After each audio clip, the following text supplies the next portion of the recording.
Hey listeners, thanks for dropping in. I'm Christy. And I'm Melissa, and this is Buried Motives, where we dig deep into the details of some of the most gruesome Dirtbag murderers.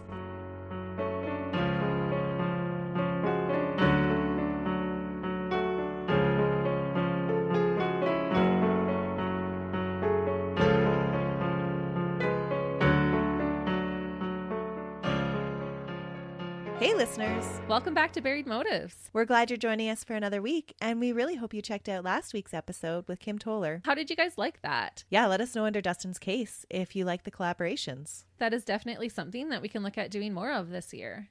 How many of you have broken your New Year's resolutions already? We're 3 weeks in. And I have already done that. Well, hopefully your 2022 is going well. You just keep resolving to do better every day, right? Actually, Melissa walked in and I gave her some water. Because I had forgot mine at home. She did. But I got you, girl. So let's get into today's case. Have you ever come across a case where you wondered who the victim was? Oh yeah, for sure. Actually, even in the case that I'm going to cover next week, I go back and forth between feeling like this woman is a crazy murderer to maybe she's kind of a victim. It pulls on your heartstrings when you can have compassion for the murderer. Absolutely. Mm-hmm. Yeah. And even while I was researching my next case, I was feeling like, am I wrong to feel some compassion for her because she did murder people? And did such awful things. Yeah. So she is a woman who did dirtbag things, but you can kind of start to understand why she did those things. That's true of today's case as well. Well, I'm excited to hear it. It's funny how we sometimes pick cases that go kind of together. I know. You would think that we plan that, but we don't. We're just so in tune with each other. Yeah, we're right in sync. And maybe that needs to be addressed. That's something we need to talk and get out of our system for a couple of weeks. And then we can move on to the next subject. Or what's happening in our lives that we're both picking cases where we just did make it through the holidays. We're feeling extra compassionate towards people. Is that what? Or we're feeling victimized and like angry at the world right now. And we want justification to do bad things. Oh, maybe. Or to be angry at least. And no, this is not a confession. Don't use it against me later. Love how you went straight to, I'm angry and I just want justification if I murder anybody. And I'm like, oh, maybe it's because we were all feeling extra love during the holiday season and we just can feel compassion towards anybody now. That's why we make a good team. A yin and a yang. But you know that I always prefer a case with a confession. And in this case, the confessions just make it even harder to decipher who was responsible for the murder. Oh, wow. So today we're going to talk about the well-known murder of Clauddine or Dee Blanchard. Are you familiar with the case? I actually am familiar with this case. I thought you might have been. There have been so many TV series, features, and documentaries about it that it seems that most people have heard this case. And that is not surprising because of the truly unusual circumstances that surround this murder. So tell me, what do you know about it? Well, I have watched a few documentaries, but it's been a while, so I'm glad to get refreshed on the case. But from what I remember, it was about a mom who kind of kept her daughter hostage, keeping her sick, making her feel like she's sick, and scamming insurance companies and things like that. And then the daughter has enough and they decide to murder her mom to get her free. And that's a good summary. And the most often point of view taken when this case gets talked about. Yeah, you kind of almost feel sorry for Gypsy Rose, and the mom who gets murdered is portrayed as the dirtbag. Because of the fraud and the abuse that Gypsy Rose suffered at the hands of her mother was so unthinkable, it's only natural that we want to know how and why it could occur. And for some, it even makes Dee Dee's murder seem justifiable, because she was so awful to her. Right. But today, we're going to focus on the one who actually wielded the knife, Nicholas P. Godejohn. Ooh, that's a new take. I'm excited.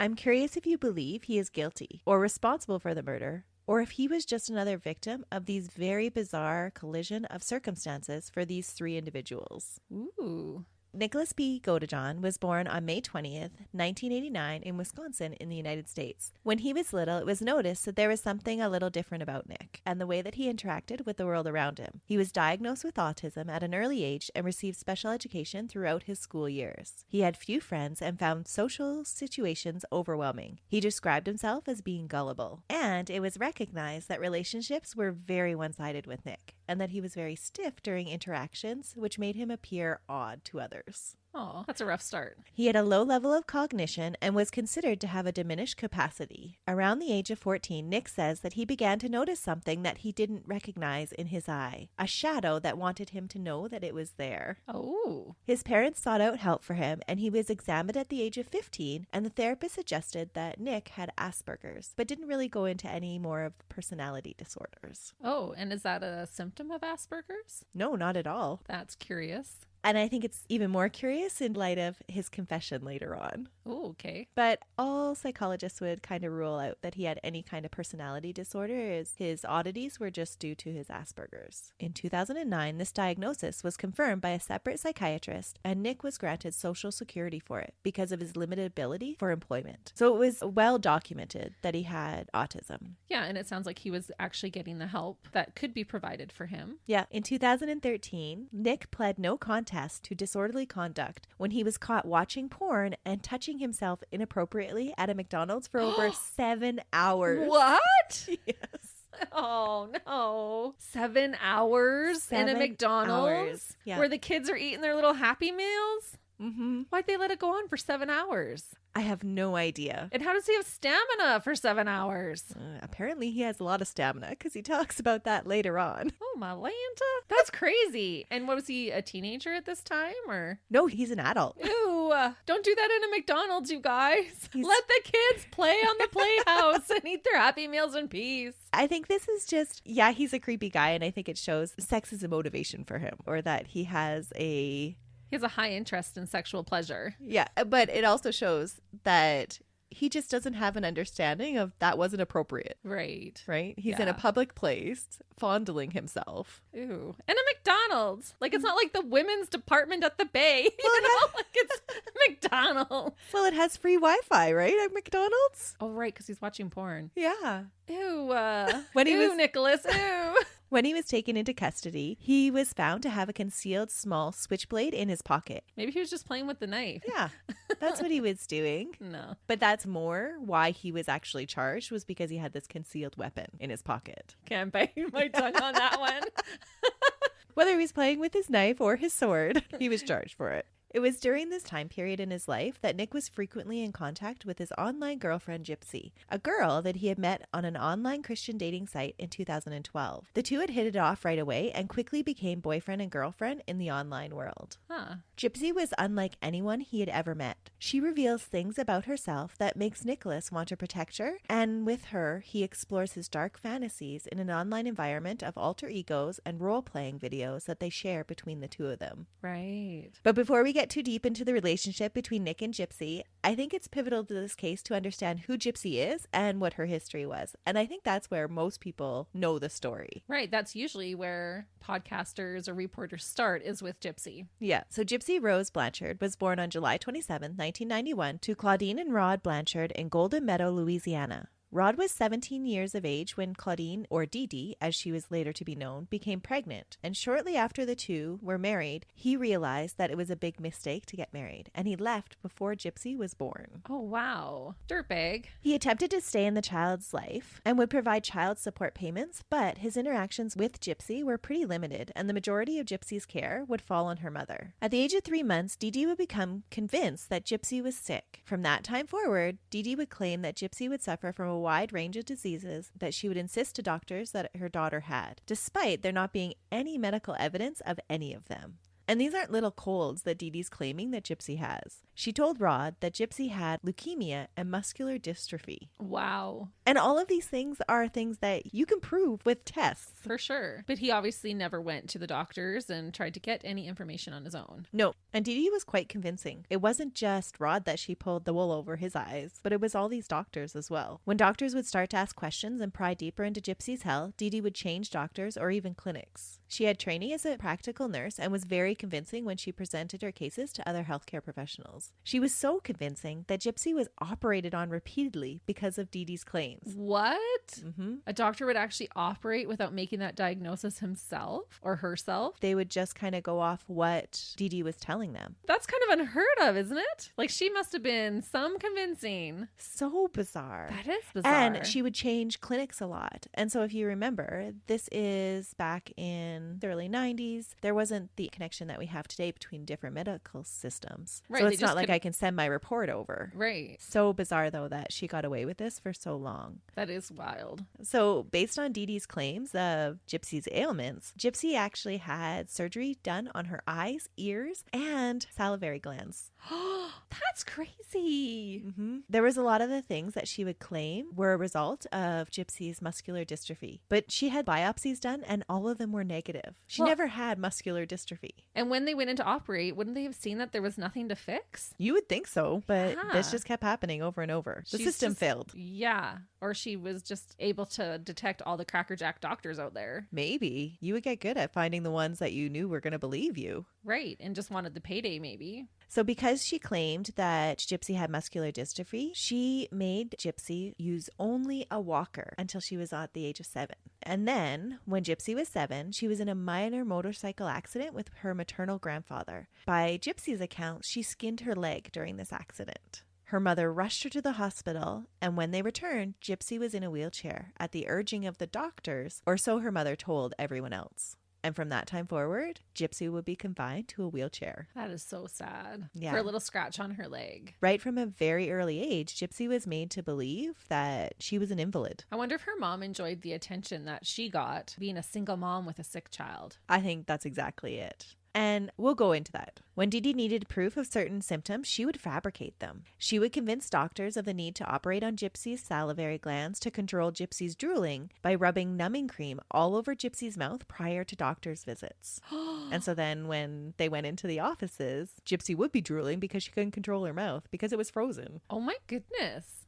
But wouldn't that cause her harm? Like to operate on those glands and then she doesn't have enough saliva? Absolutely. Oh, that's cruel. She would shave her hair to match the cancer stories that she told and encourage Gypsy to act younger than she was to convince people that she had brain damage and the mental capacity of a 7-year-old. That's crazy. That's despicable, really. It is so awful what Yeah, it happens to is. Gypsy. She would also give Gypsy medication that she had no need of, and it would cause severe side effects. It's believed that Gypsy's teeth rotted out because of lack of nutrition and a medication that she was being given for epilepsy, a condition she never had. And if she doesn't have enough saliva there either, it's not cleaning off her teeth. That's crazy. So this will go into your theory, Christy. Okay. The attention Dee Dee received from having a sick child was what she craved, and she received a lot of attention for it. Gypsy and her mother were an inspiring story of perseverance, faith, and love. After Hurricane Katrina hit their home in 2005 in Slidell, they were recipients of multiple charitable donations, trips, and experiences. In March 2008, they had a home built for them by Habitat for Humanity in Springfield, Missouri on West Volunteer Way. Wow. So they were really cashing in on this sob story of this single mom raising her daughter Who's wheelchair bound. and had all these ailments and needed all this money for medical treatments that, in fact, she never actually needed it in the first place. Right. And they just lost their home to Hurricane Katrina, too. And Dee Dee would tell the story that Gypsy's dad was this deadbeat, drug addicted, abusive person that they were hiding from. Oh, my goodness. And in fact, the whole time he was sending them child support payments. Shame on her, because that is such a horrible thing when that happens, when a woman has to flee a domestic violence case. And so to lie about it, that just gets me riled when women do that. Well, it just makes it so that other people won't believe people that are actually in those situations, right? Right. Yeah. It's so awful. And so when we talk about like who's the victim in this case and who's the dirtbag, definitely Dee Dee was a dirtbag. For sure. But does being a dirtbag warrant getting murdered? That's the real question. And I think we would all agree that no, it doesn't. Murder's never the answer. No. But I want you to remember that statement because that also applies to Gypsy then too, that murder is never the answer. Because what she goes on to decide is to kill her mother. Right. No, I still agree. Like, Yeah. murder is not the Not answer. the answer? Yeah, there was 100 other Million that- other There was a choices. million other choices, like our friend Kim Toller says. Yeah, that she could have taken. So over the course of her childhood, Gypsy was seen by over 150 doctors, and all of the documented reports say that the history of illness was provided by mother. So very rarely would Gypsy actually ever say anything during her doctor's appointment. She was just told to play quietly as a child. Wow. Well, and she wants her to appear younger. And that's what a younger kid would do, just play and let mom talk. There were people that raised questions about the mother-daughter pair, but not many. Most were under Dee Dee's spell. There was one pediatrician who actually felt that Dee Dee might have Munchausen's by proxy, and it's largely believed that he was accurate. So Munchausen disease by proxy is now known as fictitious disorder imposed on another. It is a disease characterized by a caregiver that fabricates or causes an illness or injury to a person under their care for attention or sympathy, often subjecting the victim to unnecessary medical treatments. Yeah, that totally fits. Yeah, I would strongly agree Yeah. that that's what she had. Gypsy's then believing that she has all of these illnesses. I think that's where the question comes in. How do you believe that you can't walk when you actually can? That's true. But you can be indoctrinated at a very, very young age. I was going to say, if that's been ingrained in you since you were young, would you even try? But how much did she know that they were getting? And how much did she understand what her mother was doing was wrong? Right. Especially as she becomes an adult. When Gypsy turned 18, Dee Dee had legal papers drawn up that said that Gypsy was incompetent to make her own decisions based on her diminished mental capacity, and in that way retain control over all of Gypsy's life. Yeah, that's crazy. And crazy enough that she actually convinced people that this child, or actually now this grown adult, could not make decisions for herself. Wow. Because to do that, usually you have to interview that person. And so Gypsy's story was so convincing that a judge actually granted this. Right. And so Gypsy must not have protested. No, she had to go along with the story for this to happen. Yeah. And actually on her 18th birthday, her dad called to say happy birthday, and Dee Dee asked him not to tell Gypsy that she was 18, that she believed that she was 14 at the time. That's how messed up her perception of reality was. Right. And if you're being lied to your whole life, how do you start to know what's real and what isn't? Right. Dee Dee actually had her believing that she was 4 years younger than she actually was. Wow. Mm-hmm. Well, she probably wanted those payments longer. And she had tried to keep Gypsy looking like this little child the whole time. And she actually withheld food to make sure that her stature was smaller. Oh. Yeah. And it does work. She looks a lot younger than she is. Well, and she has this really, really high-pitched voice, so she just naturally sounds younger as well. Yeah. In February 2011, at the age of 19, Gypsy and Dee Dee attended a science fiction convention. At the time, Dee Dee was portraying that Gypsy was only 15. According to Gypsy, she tried to escape her mother during this convention by going back to a hotel room with a 35-year-old man that she met online and had been communicating with. Ooh. So I think that this really plays into she didn't like the life that she was having to live. Right. Because she did try to escape. Well, and let's face it, she is a victim right now. Absolutely. Yeah. Yeah. Her mother interrupted the interaction, though, and provided fraudulent paperwork to say that Gypsy was a minor. And the man let Dee Dee take Gypsy with her. Oh. So when Gypsy convinced this man to help her get away, he thought he was helping an adult. Which he was. But Dee Dee showed up and showed him paperwork that said she was only 15. Yikes. And of course that would scare him away. Yeah. I'm not and so he's like, involved with a girl who's 15. That's right. So yeah, you need to go home with your mother because you're only 15. That's crazy. Mm-hmm. And there were reports that when she went missing, it was this huge thing that this man was taking advantage of this poor girl that needed protection. And this man was a complete dirtbag. And really, he was trying to help somebody that actually needed help. Yeah. That is sad. And looking back, all of this could have been avoided if he was able to successfully help her get out of the situation.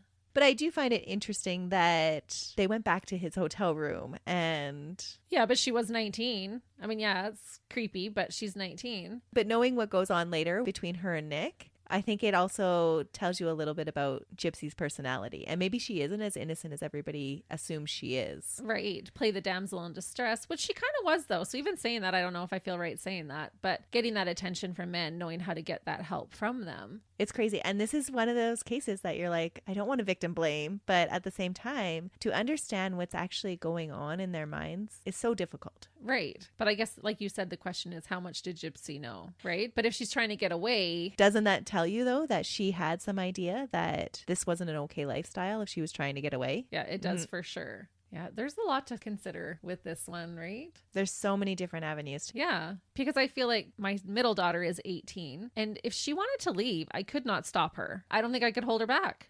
You know, like, Yep. How could I actually stop her from leaving? It's true. Other than like chains, you know, like, well, and then that's a whole nother story. It's funny that you say that because Dee Dee was furious after this incident and she actually caused a public spectacle at the convention, going as far to smash the family computer with a hammer and would no longer allow Gypsy to interact online with any of her friends. Right, because she met this guy online. Dee Dee was getting more and more abusive towards Gypsy. Gypsy recalls that it was in 2011, so around the time of this convention, that the the physical abuse started. Dee Dee would hit her with coat hangers and chain her to her bed for weeks at a time. So she would chain her. She actually did have to restrain this 19-year-old to keep her at home. That's crazy. Mm-hmm. See, and then that supports the idea of her being a victim. It does, but it does show that she knew what they were doing was wrong, but she still continued to go along with the story. But did she have much of a choice if she's being beaten and chained to her bed? You wouldn't think so. No. And Stockholm Syndrome is a huge thing. And then if that's your mother, like that's out of control. There's so many different layers to this crime. Crazy. Mm-hmm. After the incident with the older man, Gypsy got more and more sneaky about her online interactions, fearing her mother's wrath. She created a fake Facebook page under the name of Emma Rose and confessed to her closest friend that she had met a boy on a Christian single dating site, christiansdatingforfree.com, in 2012. At the time, she believed that she was only 18 and Nick at the time was 24. During their online interactions, Nick introduces Gypsy to the idea of alter egos. He was a 500-year-old vampire named Victor and had a dark side. Gypsy claims that she would come up with her own alter egos just to please him. The two would use their alter egos to escape their reality. In an online world, Nick was not socially inept, but was a confident and powerful person. Gypsy's alter egos took multiple forms. Kitty was her childish side. Demona was a half werewolf, half human. Ruby was her violent side, and Candy was her slutty side. Whoa. These alter egos allowed her a world where she could escape the wheelchair and interact with friends that were denied to her. Their alter egos took on a world of their own and created an environment where both Nick and Gypsy would explore their every fantasy, and the two found excitement in exploring scenarios of BDSM. Wow. In role plays, Nick was master and Gypsy was a slave. He even sent her a bill of sale to say that he owned her and scripts that she should act out. She would also send him scripts to act out as well, and they would play them out, videotape them, and then send them to each other in their alter egos. Oh. It was like role playing at a whole nother level. Yeah. It wasn't just their online persona that would act it out. They would act it out themselves physically and then send them the video. That's right. Okay. So there was this blurring of these online alter egos with their reality. Right. Which is really interesting if you think about it, because Gypsy already has an altered perception of what reality is because of the way that Dee Dee's raised her and had her living a lie for so long that her reality is already messed up. That's true. She already is living an alter ego. And Nick doesn't really have the mental capacity if you think about his autism. Right. And so now you have these two individuals that are playing out these scenarios in real life and blurring the lines. Right. As the two lived in their online world, they began to make plans for their real future. They wanted to be together. Gypsy started to steal baby clothes from Walmart in preparation to start a life and a family with Nick. Dee Dee had taught her that it was okay to steal. There's reports that Dee Dee was also a petty thief. Well, I believe and that. And so Gypsy just learned that at her hand, and it was just a natural progression for her to do that as well. Yeah. And that way then too, her mom wouldn't know that she's getting these things. But how is she going to Walmart on her own in her wheelchair? Well, her mom would take her. Oh, and then she would just on the sly hide things in her wheelchair. Yeah. I was just going to say that the wheelchair gave her a place to hide those things. And who's going to think of stopping a girl in a wheelchair? Yeah. It was the perfect guise for her. In March 2015, Gypsy sent Nick $400 to come to Springfield with the plan in mind of Nick meeting her mom and convincing Dee Dee that the two of them should be allowed to have a relationship. At the time, Gypsy was really 23 and Nick was 26. Definitely an age where she should be moving on and having her own relationships in her own life. Absolutely. As Gypsy went through her relationship with Nick, at some point she kind of suspects that she's not as young as her mom is telling her. But it's really not clear when that realization came. But at some point she comes to believe that maybe she isn't 19 like her mom is telling her. But she really doesn't know what age she is because her mom has all these fraudulent documents at the house. That's true. So she can't even go look for her birth certificate because which one's the real one? So it's not really clear if Gypsy at this time was still confused about her age and believed that she was 19, or if she was fully aware that she was 23 now. Okay. Unfortunately, the plan failed miserably. Nick met Gypsy and her mom at an orchestrated chance meeting at a movie theater that was showing the children's movie Cinderella. Oh, no. Dee Dee found the fact that a grown man going to a children's movie alone disturbing and disapproved of him almost immediately. Oh, she should have heard the McDonald's story. But apparently Dee Dee didn't like him very much. Well, I don't think Dee Dee ever had any plans of letting Gypsy out of her care. Oh, probably And not. this would be an immediate threat to that. Mm-hmm. The visit wasn't a complete bust in the two young lovers' eyes, because they did manage to sneak away to a public bathroom and have sex behind Dee Dee's back. And this is the difference between their confessions. By Nick's account, it was Gypsy's idea to pull him into the bathroom. And by Gypsy's account, they just had sex. See, and that's just the thing too. Like, if you're in a wheelchair, it's not that easy to just run into the bathroom if you can't walk and have sex. I would imagine that there would be some semantics to that. You would imagine, right? You haven't done that. I'm not in a wheelchair, but okay, I'm gonna bury myself here. But just the semantics of that. How do you have sex in a bathroom stall or wherever if one person can't even hold themselves up? But at this time, Nick knew that Gypsy could walk. She had told him that. Oh, so she is believing that she can walk and that Yeah, kind of she stuff knows at this whole time that she can walk. Oh, okay. She just chooses not to in front of people because she fears her mom. I mean, I knew that she could. So Yeah. it makes sense, but okay. Well, and I think that even this question of whether she knew she could walk, did she walk? Was she using the wheelchair just to keep her mom happy? All goes into whether she believed this kind of lie that she was living as well. Right. Because really, she is a 23-year-old woman who can walk. Yeah. She could have walked out the door at any time. Right. And she knew she could walk out the door at any Yeah. time. And I think, too, that this just goes into play on Gypsy knew how to read people and how to play them. Right. Because she knew what Nick would want. Right. Well, she's learning from a manipulator. So that would be a skill that she'd be learning from her mom. Yeah. Dee Dee and Gypsy would fight for weeks after the event at the movie theater. So Dee Dee didn't actually know that they had sex, but she knew that Gypsy had arranged this chance meeting. Okay. And so they would fight for weeks after it. After their plan A of being together failed, the two would begin to communicate in detail about a plan for Gypsy to escape from under Dee Dee's thumb. Plan B. A plan B began to take form. Gypsy, in previous conversations, had mentioned thinking about her mother being dead as far back as May 2014. So they have documented records of where Gypsy has had this thought before in their texting. But now she couldn't stop thinking about it. While talking late one night, Nick told Gypsy that he would do anything to protect her. And she asked him, anything? And he said, yep. And Gypsy said, from anybody? And he said, yeah. Even my mom? And he said, yes.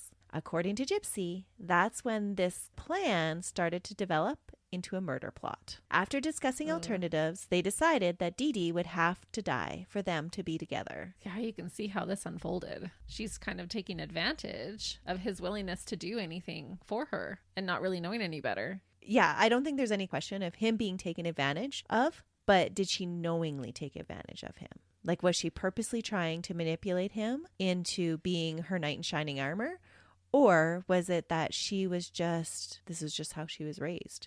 Even those texts that you just read, her line of questioning is manipulative because it's starting with, would you do anything for me? It's so leading, Yes. right? Yeah. With anybody? Yes. Even my mom. So because then if he says no, he's now a liar in his answer to those other previous questions. Mm-hmm. So she's goading him into that. She's building him up into it, right? Yeah. And you have to remember that he has a diminished capacity. Yeah. That would just be a natural progression for him. If yeah, I would do that. So yeah, I would do that. So yeah, of course I would do that. Right. There were other plans that were suggested by both Gypsy and by Nick, but each were subsequently rejected by the other person. Nick suggested that Gypsy just run away and be with him, but she convinced him that her mother would never let her get away. Gypsy suggested a plan C, that she get pregnant, and then her mom would have to let Nick into her life. But Nick didn't feel that this would work out, and he wouldn't be allowed to by his mom. Oh my goodness. So that's why they didn't go forward with that plan. Right. Because he didn't feel like his mom would let him have a baby out of wedlock. It just speaks to Not that where his mom he's would. at. Yeah, it does. Right? But, Yeah. But why does he not think that his mom is going to allow him to murder somebody? Yeah, that's true. Dee Dee's death was the only way that Gypsy could see of getting away from her mom, and she discussed this with Nick in detail. She told Nick that he would have to be the one to do the actual killing because she couldn't handle the sight of blood and was too squeamish. They discussed a few different methods, poison and shooting, and finally settled with Nick deciding that stabbing would be best. Ooh. After researching weapons and bondage tapes in May 2015, Nick made the request for Gypsy to obtain a machete, a taser, and a specific kind of bondage tape. So all this is done through their Facebook accounts and texting, and so that there's actual record of their planning. Guess what? They didn't get away with it. Yeah, I was going to say. Killing 101. Don't text each other your entire plan. But they did. Gypsy stole $1,000 from her mom and sent it to Nick through the mail to purchase a bus ticket to come to Springfield, which he did on June 8th. For 2 days, he stayed at a Days Inn motel, and during that time, he and Gypsy messaged back and forth and finalized their plans. As Nick started to get nervous about the money running out, he encouraged Gypsy to move up the date of the planned murder, and she agreed that he would come by the house that night on June 10th to do the deed.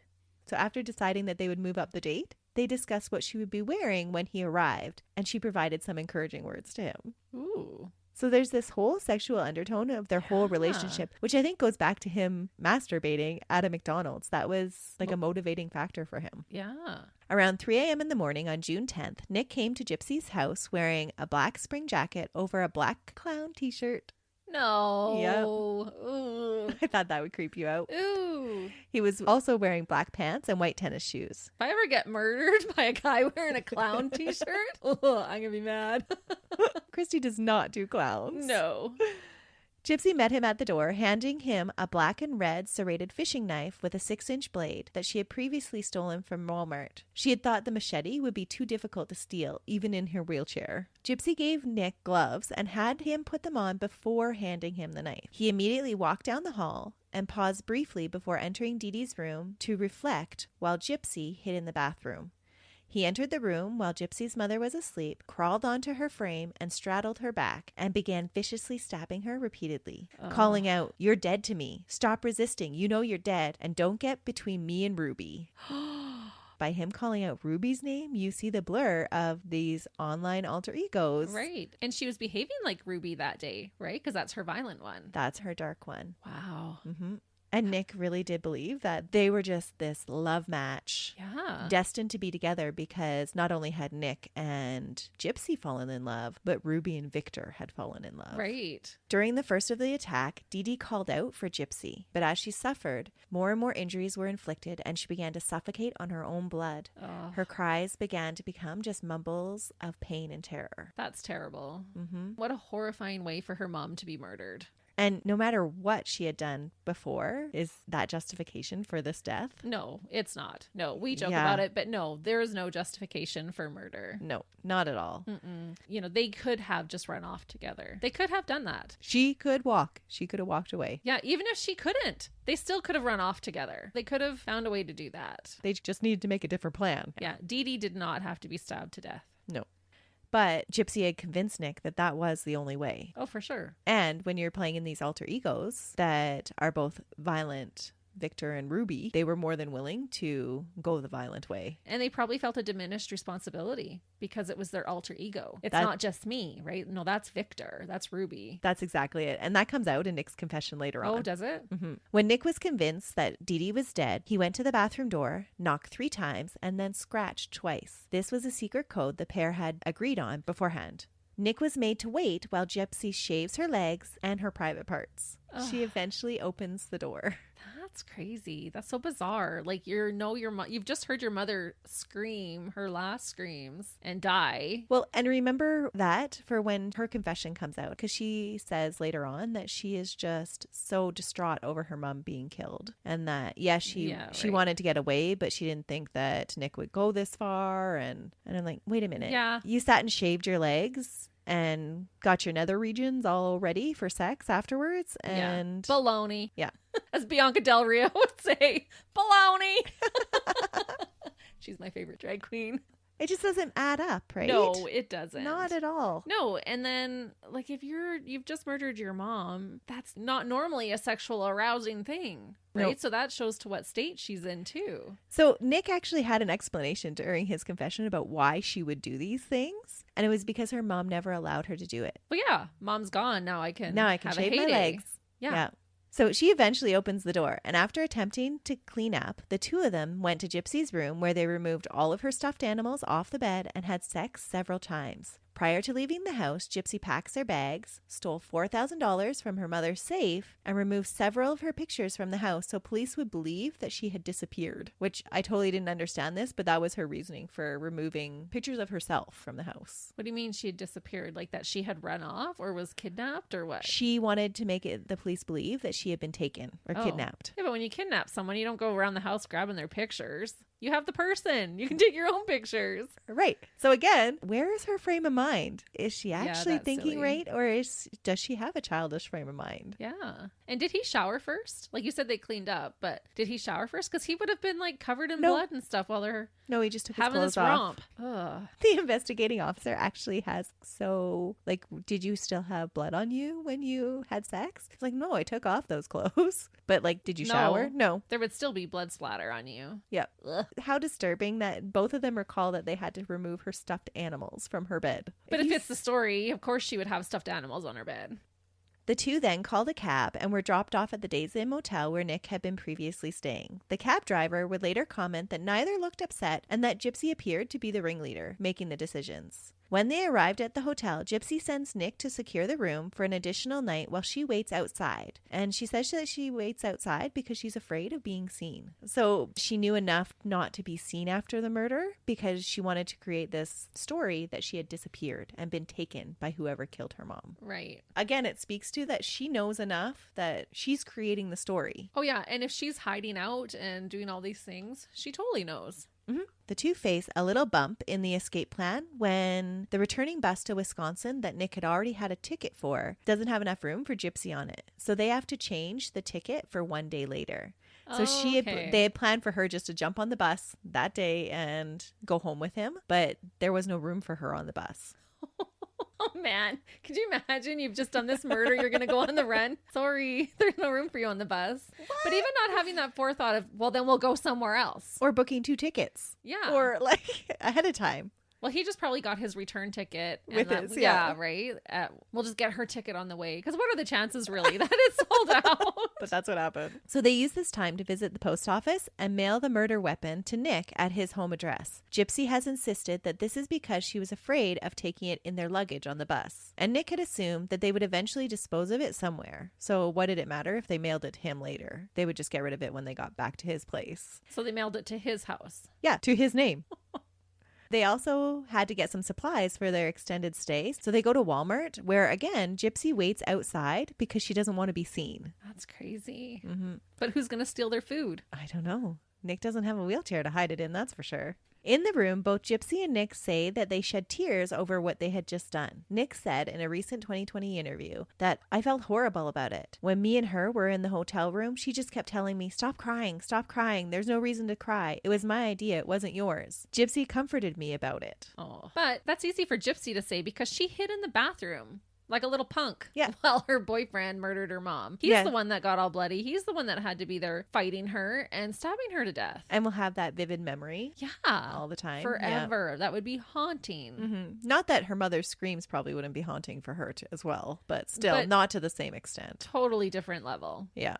The next morning, before catching the bus, they go to a Waffle House for breakfast. So they're just going about their regular life now. Yeah. The two travel to Big Bend, Missouri, where Nick's parents live, and arrive on June 13th. When Nick's mom picks them up at the bus station, they tell her that Dee Dee has kicked Gypsy out. The knife they mailed has arrived before they did, and a family member has put the package aside for Nick to open, not knowing what it contained. They hide the knife in Nick's closet and hang out for 2 days. Can you imagine being that mom? Like, hi, dear, welcoming his girlfriend, with open arms and how awful. This package of this murder weapon sitting on your kitchen counter waiting for him to come home. Oh, I wonder what her thoughts were after. The stepdad and Nick's mom are interviewed right at the very beginning when Nick and Gypsy are taken into custody. But then after that, there's really not a lot of statements provided by them. Yeah. But from those interviews, it looks like they were just totally flabbergasted. They had no idea of what was going on. Oh, I totally believe that. Yeah. They both admit that they knew that Gypsy could walk because she walked as soon as they saw her. Yeah. But they didn't know all of the past history that she was supposed to be in a wheelchair or that they had committed this murder or planned it or any of the alter egos or anything like that.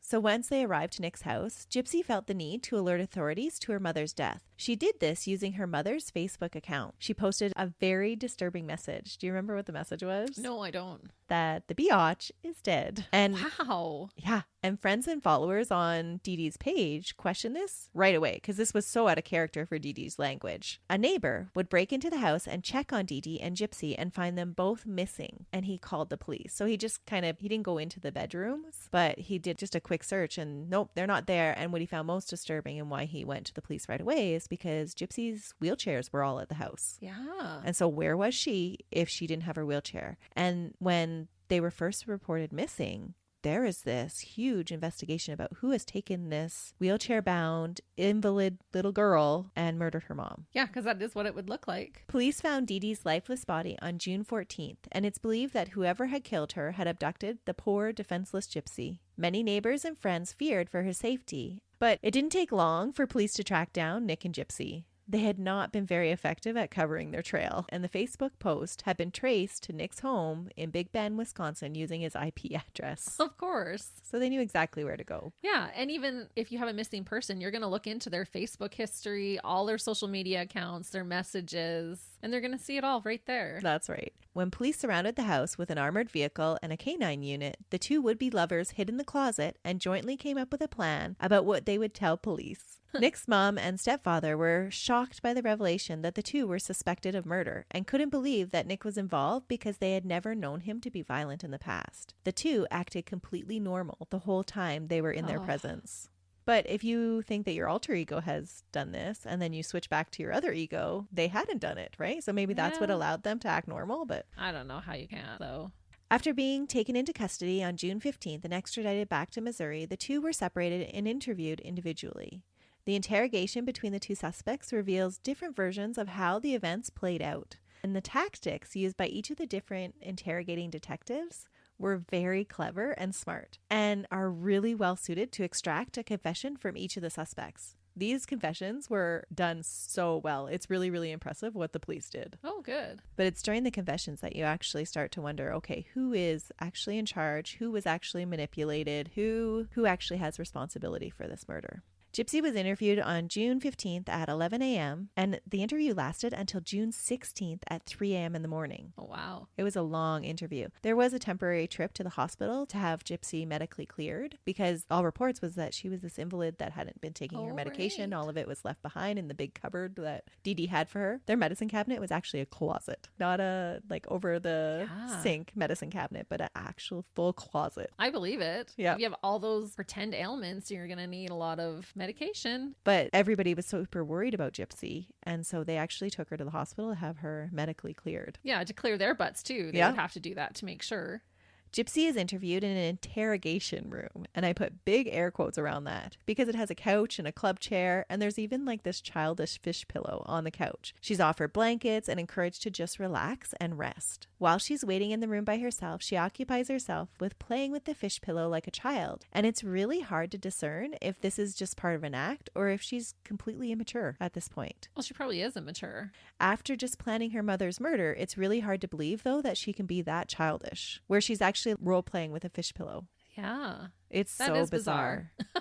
The dichotomy of her personality continues as she plays like a child, but then has the forethought to create a story for the police. For the first part of the interview, she acts like she doesn't know what is happening. She repeatedly asks if her mom is okay and says she is worried about her because she is sick. And at one point, she asks the officer who's asking her questions if her mother has had a heart attack. So she's totally playing it up. The way she presents herself in the interrogation, it looks like she's trying to put on an act and remain all innocent for these police officers who are totally buying it because they put her in this nice cushy room. They're like, are you okay? Do you need anything to eat? Here, have this blanket. Have a rest. This has been a great ordeal for you. Well, and she's been taught how to behave younger than she is. So I'm sure you're right. It's probably an act. She's playing with the fish pillow. Is my mommy okay? Mm-hmm. Yeah. As the interrogation continues, the officer works away at her resolve by telling her that she doesn't want to let down all the people that love her and want to care for her, and that no matter what she has done, they will still love her, that they just need to know why her mom is dead. So that's the tactic that this police officer uses, and it works really well with her. She eventually breaks and begins to tell the story about how her mom and Nick didn't get along and that she is worried that he hurt her. So she's just throwing him under the bus. Mm-hmm. She creates an image of Nick as a radicalist that was on a mission to protect her from her mom, and that he was a dangerous person that her mom had a sixth sense about because her mom told her that he was a head in the closet kind of person. When she starts to open up about the murder, her recollection is different from Nick's recollection and the evidence that would later be presented in court. So her story isn't substantiated. She tells police that Nick locked her in the bathroom and nods her head when the detective asked if she tried to stop Nick from hurting her mom. She claims repeatedly that she didn't know how violent he was, saying, "I loved him so much, but now maybe he can get help for his violent ways." Oh my goodness. After the murder, she tells investigators that Nick forced her to clean up the blood while she was naked, and then he raped her in her childhood bedroom. No. When Nick is interrogated, it's a completely different experience for him. He is put into an interrogation room with a small desk and 2 metal chairs. How you would expect an interrogation room to look. And he's treated how you would expect a murder suspect would be treated. When signing his consent, the word coercion has to be explained to him. And I thought that was so ironic. And his parents aren't there. No, they both are interviewed by themselves. Right. The investigator is crafty and picks up on his repeated inquiries to Gypsy's well-being, that this is the way to get at Nick's story. She tells him that, "I don't think you love her as much as she loves you. Gypsy has told us everything, and now you should do the honorable thing. Do the right thing by her if you love her. It's not fair to Gypsy if you lie and she tells the truth."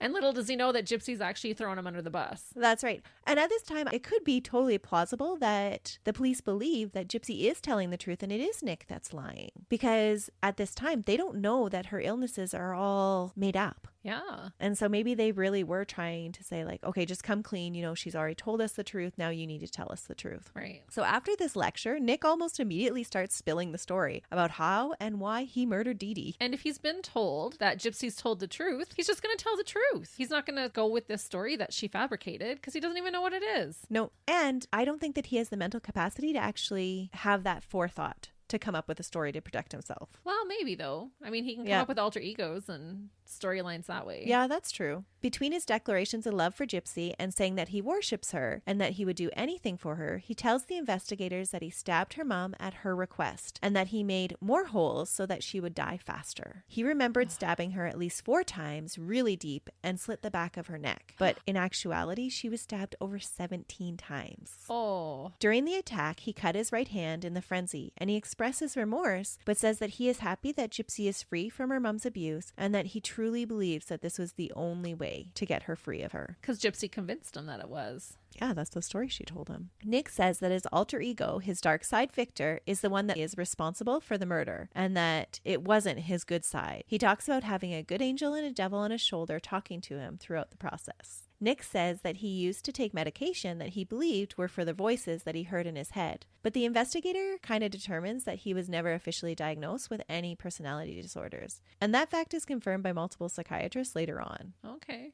But I do think it speaks to that he actually believed he had multiple personalities in him. He had created these alter egos to the point where he actually believed they were inside of him. Right. So he had become delusional in a sense. Mm-hmm. When asked where Gypsy was during the murder, Nick says she locked herself in the bathroom because both he and she decided it was the best place for her. She was squeamish and didn't like blood, and he wanted her to be safe from his dark side. I just find that story more believable than her just saying, no, he locked me in the bathroom. Oh, yeah. When asked about his sexual appetites and Gypsy's claims that he wanted to rape her mom and she talked him into raping her instead, he admits that he has fantasized about rape and that he once thought of raping Dee Dee and even discussed it with Gypsy, but that he had changed his mind. He was, however, aware enough to note that Dee Dee didn't have any underwear on underneath her nightgown, but adamantly denies having sex with her at any time. And there was no physical evidence of sex, right? No. So it doesn't look like he raped her, but Gypsy, the reasoning she gives police is that, well, he was going to rape my mom, and so I let him rape me instead. Baloney. He tells the investigators, embarrassingly, that the whole time he was in Springfield for the planned murder, he had difficulties performing sexually. He's obsessed with sex. Clearly. And throughout his interview, you just see how much that sex is a driving factor for him. Was he diagnosed as like a sex addict? Later on, it comes out during the trial that one of the psychiatrists do believe that he is sexually motivated. Yeah. He says the sex that he and Gypsy had right after the murder was consensual, that Gypsy liked rough sex, and that she was playing out his fantasies about raping someone. So there is some story to like that they were playing out this rape scenario. Right. And who knows if it actually was consensual or if it wasn't, or... Well, they took time to take the stuffed animals off the bed. Yeah. And she shaved her legs for it. Yeah. But she could have changed her mind halfway through. Yeah, it's true. But he reveals that he believes Gypsy climaxed during the sex, but that he didn't because of his stamina during these sexual encounters. So it's this really odd when he's telling this investigator about, oh, I couldn't perform sexually the whole time I was there. And he almost seems embarrassed when he's telling her that. But then later on, he's like, well, I didn't climax because of all of my stamina. That's why I didn't climax. That's odd. It is odd. Really, could he not perform sexually because he had just committed murder and that was interfering with everything? Or was it that he really did have a lot of stamina? What is it, a little blue pill? That's right. He does admit that he asked Gypsy to be ready and naked for him after the murder, and that he was turned on by seeing her clean up the blood naked, but he never forced her to clean or do anything. It was with Gypsy's encouragement that he marked his territory by biting her body, and that's how she got bruises on her arms and her legs. He says that Gypsy asked him to bite her in spots because it turned her on, and because it turned him on too, that's why he did it. From his confession, it sounds like she specifically asked him, bite me here, bite me here. Because she has forethought. Was she doing that so that it would look like he had raped her? Well, that's where my questioning goes. Did he rape her? Do you know what I mean? Yeah. Like it puts some doubt in there. And that's why I say these confessions, usually I like a case with confessions, but these confessions are just so all over the place that you don't know which story to believe. Right. And I think, as the police did, it's just more natural to believe Gypsy because she's always been the victim. And she is the victim of such awful abuse at her mother's hands. Right. And she's just frail and timid in this little delicate flower. When asked about the Facebook post that alerted others to Dee Dee's death, he said that it was Gypsy's idea because she wanted her mother found quickly and that he knew nothing about what she had planned to post prior to it being posted. He backed up his claim by saying that he did not have the password for the Facebook account because it was her mom's Facebook account. Right. Gypsy would later claim that he had told her what to write, but he would deny it. I believe him on that. The contrast between the confessions is very evident. Gypsy appears vague with her answers and always tries to justify her negative actions and paint herself as the victim. Nick's confessions are very forthcoming and very detailed. He talks about several things that you would think most people would keep quiet about if they weren't asked the question specifically. Right. On June 29th, Gypsy pleads not guilty to first-degree murder. A week later, though, on July 5th, Gypsy changes her plea. She pleads guilty to a second-degree murder charge and was spared the trial. She was sentenced to 10 years in prison, the minimum sentence allowed for that confession. The minimum sentence? The minimum sentence. Because most of the prosecutors and the judge had just felt that she had been through too much. She had been traumatized her whole life by her mother. I'm glad I don't have to make those decisions. No, I know. Nick's trial did not start until November 2018. Despite psychiatrists that examined Nick in the past testifying that he was not competent to fully understand his actions, the judge ruled that he was criminally liable because he had planned and carried out a murder with the full understanding that what he did was wrong. And I believe that. Like, he did know what he was doing was wrong. Nick's attorney argued that because of his low intellect, an IQ of 77, and that Nick was so in love with Gypsy that he would do anything for her, that Nick acted only to help the woman he loved. Gypsy testifies for Nick on November 15th and admits that it was her that asked him to kill her mother and that she actively took part in the planning and cleanup of the crime. But her lawyers paint a picture of Nick being just a substitute abuser that took advantage of Gypsy's vulnerable position, that he was just another person who she had to submit to, and so that's what she did. Yeah, I don't buy it. On cross-examination, she admits that the reason why the secret knock was developed for her to come out of the bathroom was because she was fearful that Nick would not be successful and would be overpowered by her mother. The whole time that she was on the stand, she avoids making eye contact with Nick, but he never breaks his gaze from her. That's sad. And now, I mean, she's already been sentenced, so now she's telling a bit more of the truth, right? Like, yeah, so she wasn't forced to testify against him or for him based on her plea. She chose to do that of her own will. And so I do believe that she's trying to help him in some way, right? Right. But at the same time, I think it's just so ingrained in her to act the victim that she has to skew the story. Yeah, for sure.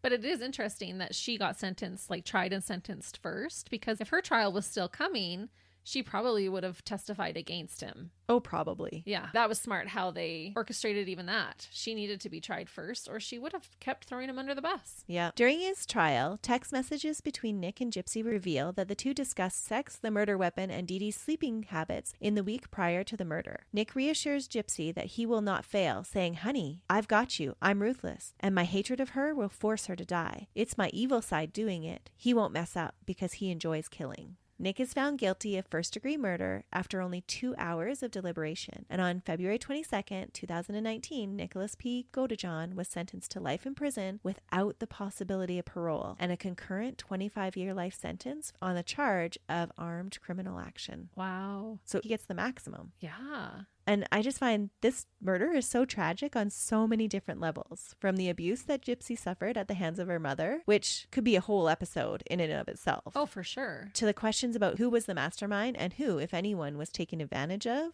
Yeah, absolutely. Right from being taken into custody, Gypsy was treated like a child and a victim of the situation, and treated very differently than Nick. And because of the abuse she suffered, she was given more sympathetic treatment and ultimately sentenced with compassion. Yeah. And the one thing that still continues to stick out to me is from his original interrogation, Nicholas's story has not changed significantly. But there were several incongruencies with Gypsy's account and where she puts the blame and how she chooses to spin the tale. Which would lead us to believe that he's being more truthful. Yeah, but he's the one that gets the maximum sentence. So is that justice? Yeah, that's a tough one. Yeah, okay, if you're looking at him individually, yeah, that's justice. But her not getting the maximum sentence is maybe where the injustice comes from. But then you can see how they take into account her whole life of abuse. Right. She was beaten and chained to a bed. But was he manipulated any less by Gypsy than Gypsy was manipulated by her mother? That's true. So how come that wasn't taken into account? I don't know. He didn't have the background abuse from her. Right. I don't think he was manipulated any less. It's pretty clear by her actions that she did manipulate him. Yeah. Oh, absolutely. She did. Whether that was knowingly or not. Because Right. I'm still not convinced that she knowingly manipulated him, or if that was just how she was raised and that's how the only way she knew how to do things. Yeah, that is what she was taught. Gypsy has appeared in many interviews and sold the rights to her story over and over again. And it's pretty apparent that her story changes a little every time to make herself appear better in the public eye. So she was able to profit off her crime. And she's actually writing a book right now. Wow. Gypsy is currently in custody at the Women's Eastern Reception Diagnostic and Correctional Center in Vandalia, Missouri. She is perfectly healthy and flourishing. While she admits what she and Nick did was wrong, she doesn't believe that she should be punished as severely as she was. As severely? 10 years, honey. For murdering somebody. Your mom. Yeah. Even if she was a dirtbag mom, you still had your mom murdered. In prison, she says she is happy and enjoying more freedom than she ever had living with her mom, which is so sad. Yeah, but believable. Yeah. She is allowed to pursue interests and relationships and is, in fact, engaged to be married to a man named Ken. Really? I did not know that. The two met through a pen pal program, and the date of the wedding will be sometime after she is released from prison. She will be eligible for parole at the end of 2023. And Soon. It's very likely that she'll be released then. During visits with her father and stepmother, they say that Gypsy is still caught in small lies as she tells them about her life. Gypsy admits when asked why she didn't come forward and tell people about the abuse, she says that she was afraid that we were going to get in trouble. Yeah, so that's because look at all the things that they've gotten for their lives.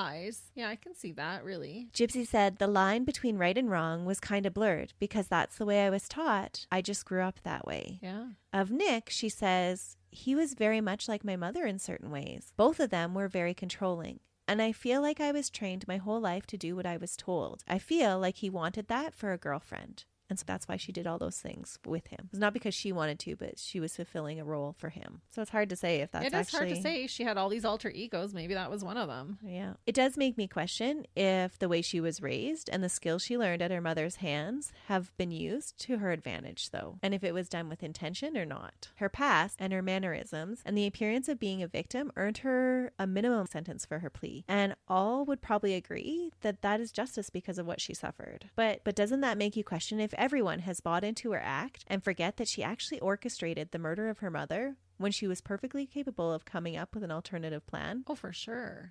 I think that we need to keep in mind that while Nicholas Godejohn wielded the knife, he was the one with low functioning emotional and social intelligence, and there was no mercy in his sentencing. No, it's true. Yeah. I do feel like she should have got the same as him. They both planned it. Or more similar, at least. Yeah. Because you do have to take into account her abuse.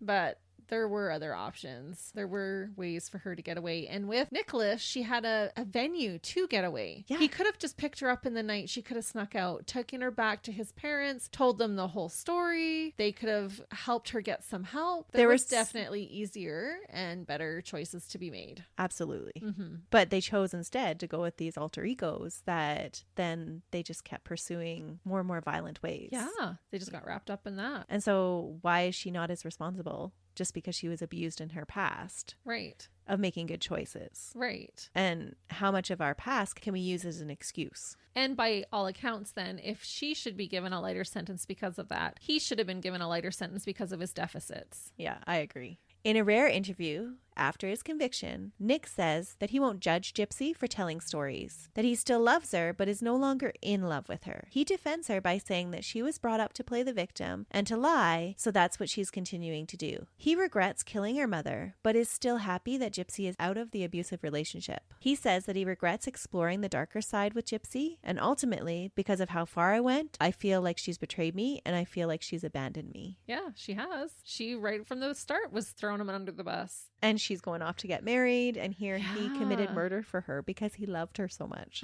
And now he's gonna die in prison. Yeah, and she gets to get out and live on with her life. Wow. Does he have possibility of parole or no? No. Oh. No possibility of parole. Wow.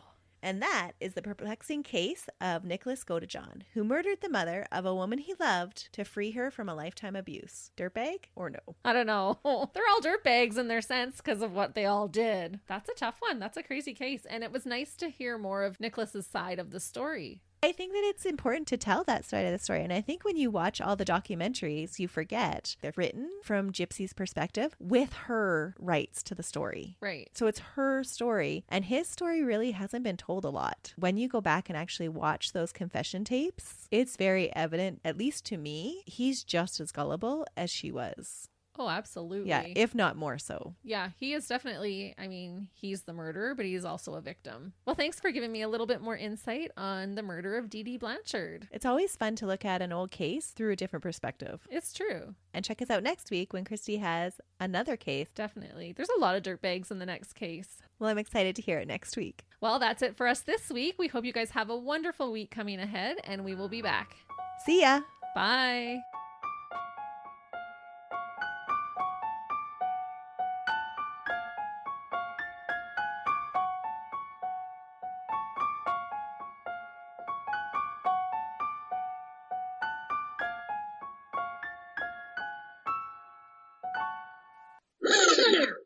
I have to react. Okay. React. No, it's not real.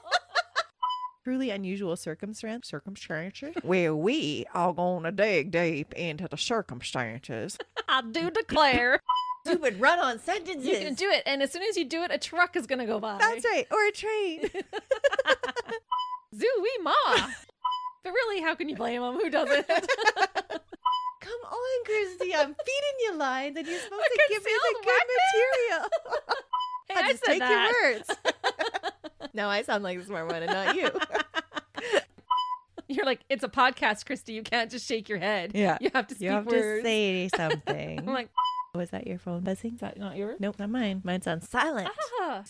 Do you have a permit for that? Questions about the mother? The about mother? The mother?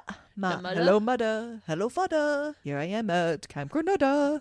Just laughing about it. Well, at least they got to use the wheelchair stall. They had more room. That wasn't in any of the reports, but I wonder if they did. Sorry, I have they mailed the murder victim. They did not mail the murder victim. How much postage would that cost? She will be eligible for patrol. You're going to have fun deciding what stays in this and what goes out.